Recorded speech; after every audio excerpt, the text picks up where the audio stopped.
Je vais lui faire une offre qu'il ne pourra pas refuser. J'aime bien soigner la mise en scène. Ce que l'on fait dans sa vie résonne dans l'éternité. Vous vous ferez fusiller! Je crois pas, non. Plutôt engueuler, mais je commence à avoir l'habitude. N'oublie pas, je ne t'offre que la vérité, rien de plus. Qu'est-ce qu'il y a de pire pour vous? Vivre en monstre ou mourir en homme de bien?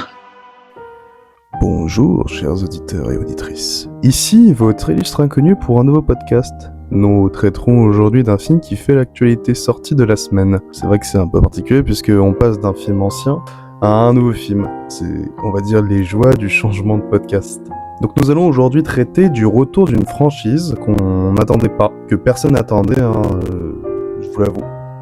De plus, je ne connais pas très bien cette saga, vu que je n'ai vu aucun des trois films qui composent cette trilogie. Donc en fait, c'est une porte d'entrée pour moi.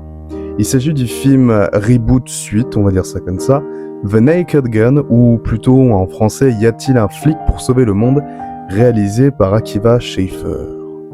Mais qui êtes-vous? Frank Drebin Jr., brigade spéciale.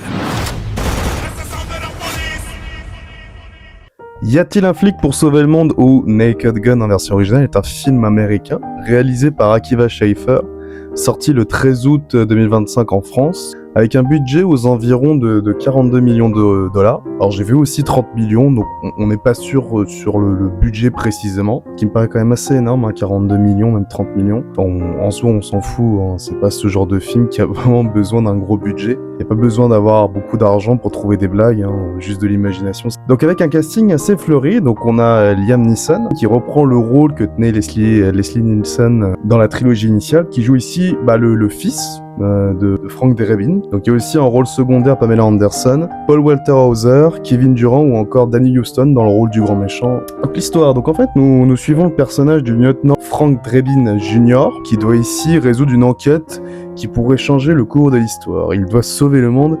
Encore une fois, quelle originalité. Alors globalement, comme je l'ai dit antérieurement, je connais pas très bien la saga, parce qu'en fait je n'ai vu aucun des trois films qui composent la trilogie, donc c'est-à-dire Y a-t-il un flic pour sauver la reine, pour sauver le président et pour sauver Hollywood. Je n'ai vu aucun des trois, vraiment. Je connais disons un peu mieux les auteurs, les créateurs de cette saga et aussi de ce genre humoristique, c'est les fameux Zaz, composés des Jerry Zucker, Jim Abraham et David Zucker. Ils sont les créateurs de Airplanes, en version française c'est Y a-t-il un pilote dans l'avion, c'est quand même une comédie qui a assez marqué, c'est une comédie culte des années 80, je crois que c'était 81, un truc comme ça, ou 82, que j'ai vu, que j'ai plutôt bien aimé, j'ai dû le voir il y a à peu près 1 ou 2 ans. J'avais trouvé bien, mais je m'étais pas non plus fendu la poire, je pense que le film est quand même pas très bien vieilli, mais ça reste quand même assez sympathique, c'est vraiment une grosse connerie sur 1h20 à peu près, 1h25. C'est peut-être un humour qui a mal vieilli aussi, je suis pas fan de comédie américaine, de ce genre de comédie américaine. Je trouve ça très con, je trouve ça assez immature. Donc là, ça reste quand même assez différent, on est très loin de ça, on est plus sur de l'absurde, sur les gags, mais même là, je pense pas être vraiment fan. Je souris à certains moments, mais c'est tout, quoi. Je trouve qu'il y a pas un talent d'écriture dans l'humour qui est vraiment exceptionnel, quoi. Donc j'ai pas vu beaucoup de films des As, donc. Et du coup, cette année, on nous sort cette espèce de semi-reboot de Naked Gun. Je préfère le dire en VO, c'est plus simple parce que les y a-t-il machin, ça va gonfler très vite. Donc c'est un reboot qui s'appelle Y a-t-il un flic pour sauver le monde. Donc un reboot qui fait suite globalement aux 3 films parce que là on va suivre le fils. Et je me demandais véritablement, en fait comme à chaque fois que je vois fleurir malheureusement un retour inutile de franchise plusieurs années après, quel est l'intérêt? D'autant plus que les premières images laissaient supposer quand même un film pas terrible, avec des moments vraiment assez gênants. Juste la scène où tu vois la gamine qui enlève son masque et en fait tu te rends compte que c'est Liam Neeson, etc. Enfin, je trouvais ça vraiment pas terrible, donc ça sentait vraiment pas bon. Et je m'en foutais un peu. J'ai pas de relation particulière avec les films parce que je les ai pas vus, parce que je crois que l'humour ne m'intéresse pas trop. Donc je me disais, je sais pas pourquoi j'irais voir ça. Mais, il y a toujours un mais, il y a eu plutôt de bonnes critiques quand le film est sorti, c'est-à-dire cette semaine, mais même avant, quand il y avait eu les avant-premières, qui expliquaient que c'était qu'on se marrait bien, que la relève est plutôt assurée avec le personnage de Liam Neeson, et que c'était du coup une plutôt bonne suite. Ça me titillait un petit peu, je me suis dit, écoute, pourquoi pas, parce que même si je suis pas fan, je préfère rentrer dans cet univers à travers ce nouveau film, pourquoi pas, peut-être que je vais aimer, et au pire, j'aurais essayé. Et du coup, verdict, merde. Vraiment merde parce que bon, c'est compliqué. C'est compliqué dans le sens où en fait je me pose vraiment la question si c'est pas moi le problème. Peut-être que en fait j'aime pas juste l'humour de ces films.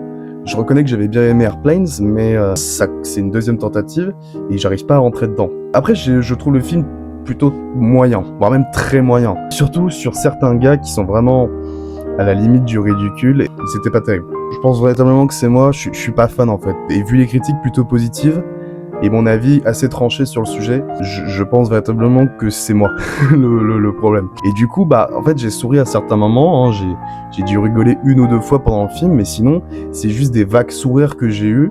Et d'ailleurs je crois que c'est pas un humour qu'on aime beaucoup en France. Alors il y a eu des nuls, il y a eu un Chabat, mais ils se sont inspirés, ils ont pas pris tel quel, c'est pour ça que j'ai toujours trouvé que l'humour des nuls, de Chabat, etc.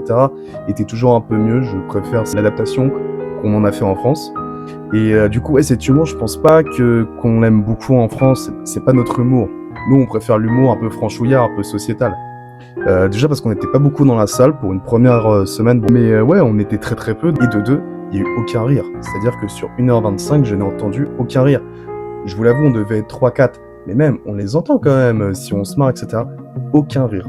Aucun. Donc c'est assez rare de le souligner hein, quand même pour une comédie. Et je pense que je suis pas le public cible. Et il y a autre chose qui ne fonctionne pas pour moi. Et là c'est un peu plus compliqué parce que ça se sentait venir. Pour moi c'est Liam Neeson. C'est à la fois un atout et un problème. Alors j'adore ce mec, hein, je trouve que c'est un excellent comédien.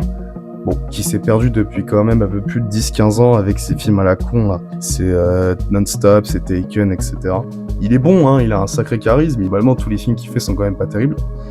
Donc voir l'acteur quand même de Taken qui reprend le rôle autrefois incarné par Leslie Nielsen, dans ce rôle-là de lieutenant, bah ça semble quand même assez incohérent. Enfin je veux dire, Leslie Nielsen, ça avait quand même un jeu volontairement loufoque qui collait au personnage, qui donnait au personnage toute sa dimension absurde. Là, Liam Neeson, surtout connu pour ses rôles de sombres, des rôles assez sombres de vengeurs ou de tueurs ou juste de flics qui cassent des gueules. Ça laisse craindre un décalage flagrant avec les films originaux, quoi.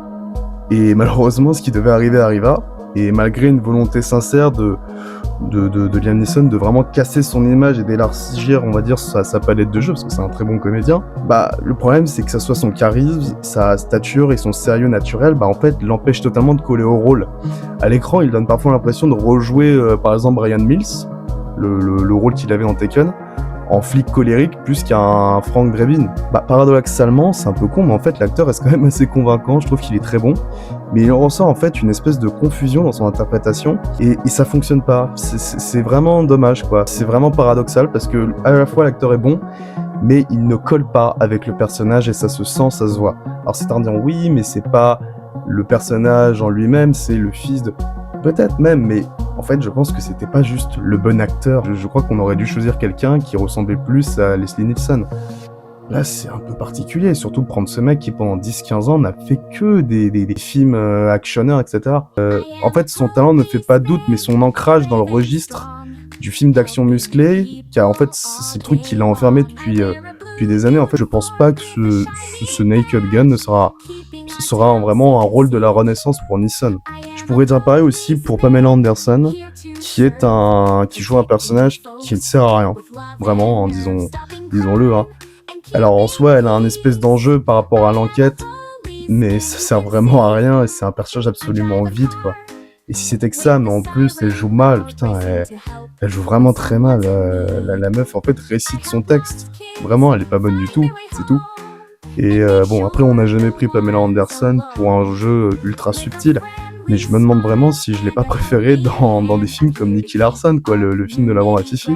Je l'ai trouvé qu'elle jouait mieux et qu'elle était plus convaincante alors qu'elle jouait la potiche, mais je trouve qu'elle jouait mieux. C'est con, parce que vraiment Nicky Larson, c'est compliqué.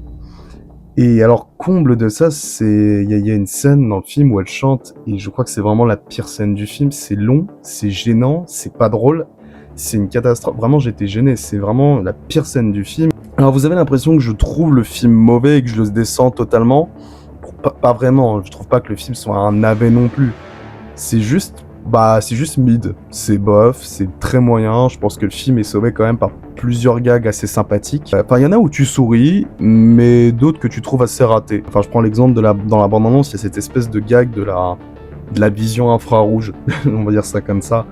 On va rester soft sur les mots parce que c'est pas vraiment ça le centre de la blague, mais en gros c'est trop gamin. En fait, vous avez vu dans la bande-annonce, c'est déjà pas très haut au niveau de l'humour, mais en plus ça devient de pire en pire, c'est trop gamin. En fait, le sketch dure longtemps et pour un final qui est vraiment pas drôle, et c'est ultra prévisible aussi parce qu'il rajoute un chien, enfin bon, bref.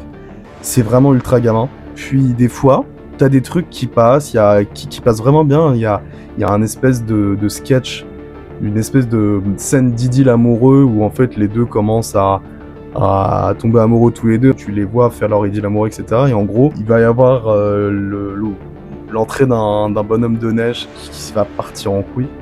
Ça va tellement dans l'absurde qu'en fait ça fonctionne. Et en fait le problème c'est qu'il y a trop peu de blagues comme ça en fait. Le problème du film, c'est que soit les vannes sont trop en dessous de la ceinture et ça devient lourdingue. J'aime bien les blagues de cul, hein, mais il faut quand même, je trouve, un minimum de subtilité pour en faire rire. Enfin, pour faire rire. Surtout maintenant où tout est éculé et du coup, faut vraiment trouver quelque chose de neuf. Soit on a des blagues sympas, mais beaucoup trop timides, qui va pas plus loin et c'est super frustrant. Donc en fait, même dans la manière de construire les blagues, c'est trop bancal. C'est un peu dommage. De plus, tu vois que le film...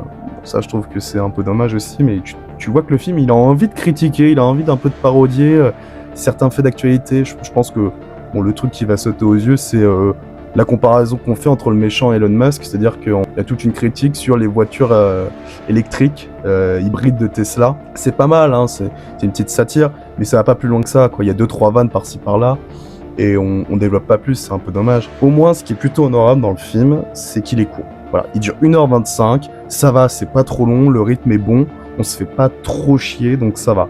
C'est déjà pas mal, j'ai envie de vous dire, pour une comédie, parce que des fois, il y a des comédies qui durent moins d'1h30, et vous les sentez passer. Pour moi, les seules vannes qui fonctionnent sont souvent les plus courtes, hein. Par exemple, je pense qu'au tout début, t'as une vanne sur O.J. Simpson, qui justement jouait dans la première trilogie. Après, bah, il y a eu les affaires qu'on connaît sur O.J. Simpson. Donc il y a cette vanne qui est un peu conne mais qui est drôle quand on connaît l'histoire, quand on connaît O.J. Simpson. C'est à la fois drôle et un peu politiquement incorrect, et je crois que c'est tout.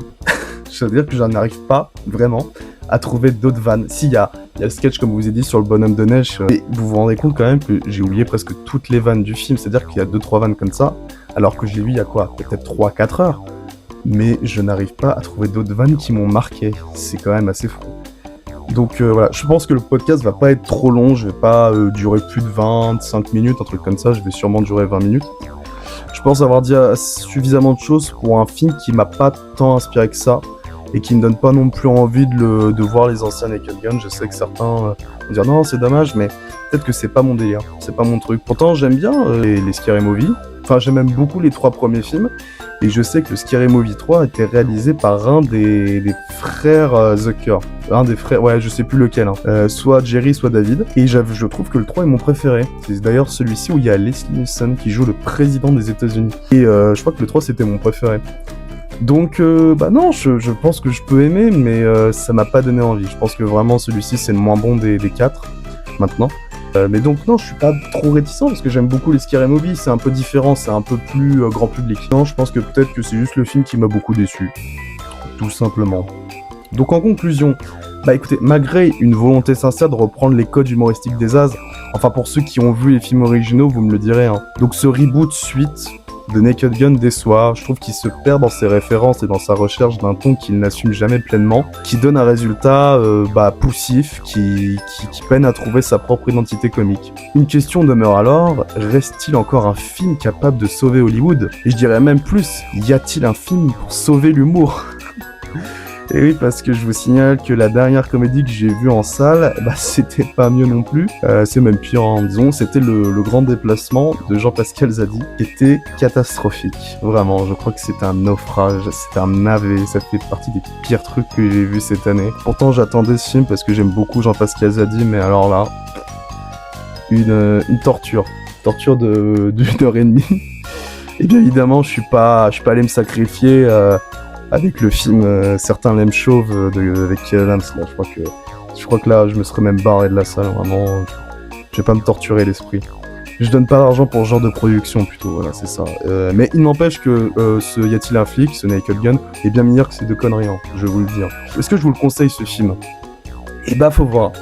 Faut voir, parce que si vous connaissez un peu mieux que moi sur les films avec l'humour des As, cet humour un peu absurde, un peu burlesque, bah vous allez sûrement kiffer, parce que même moi j'ai quand même rigolé à certains moments. C'est pour ça que je trouve pas que le film est une cata, parce que ça reste divertissant, et j'ai rigolé 2-3 fois, mais vraiment bon, ça reste un film pour moi très décevant. J'ai été quand même sacrément déçu, et pour ceux ou celles où c'est pas du tout votre tasse de thé, n'y allez pas, vous allez vous faire chier comme pas possible, hein, vraiment. Pour moi c'était très moyen. Ça sera sûrement un film dont je vais totalement oublier l'existence d'ici 2 jours, voire même d'ici une petite journée, vu que j'ai déjà oublié quasi-totalité des blagues du film. Donc je suis pas sûr que le film marche correctement en France. J'ai pas de nouvelles pour l'instant. Je crois qu'il marche plutôt bien aux États-Unis, hein. Mais en France, je suis pas sûr que ce genre d'humour fonctionne encore. Je me demande si cet humour, il a pas un peu mal vieilli. Faut se dire, on n'est plus à l'époque de la Cité de la Peur, par exemple, qui reprenait beaucoup ce style-là. Mais du coup, oui, on n'est plus en 1994, et du coup, je pense que cet humour fonctionne plus trop. Je pense que l'humour a évolué, et les films aussi. Pour le meilleur et pour le pire, hein. Donc voilà, c'était le podcast sur le film Naked Gun, cette nouvelle version de 2025. Et vous, qu'avez-vous pensé du film? N'hésitez pas à en discuter en commentaire sur YouTube. Si vous voulez voir mon avis rédactionnel, j'ai fait une petite critique. Vous allez sur Sens Critique. Si vous voulez voir un avis encore plus restreint, vous avez TikTok, Insta. Je vous donne rendez-vous pour un nouveau podcast, je ne sais pas quand. En tout cas, merci pour votre écoute et à très bientôt sur le Ciné Icecast. Au revoir. Au cas où on se reverrait pas d'ici là, je vous souhaite une bonne soirée et une excellente nuit. Ouais.